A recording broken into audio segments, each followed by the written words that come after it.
మంత్రాల పకిరు చెప్పే మాయ మంత్రం కథ కదే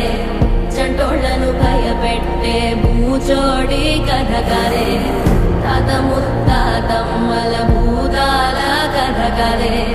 విక్రమాదిత్యుడు చెప్పిన వేదాళుడి కథ కదే దీపము నుండి బియ్యం వచ్చే అల్లావుద్దీన్ కథ కదే ఇది ముడత చర్మం ముసలి చెప్పే కథ లాంటి నిజమే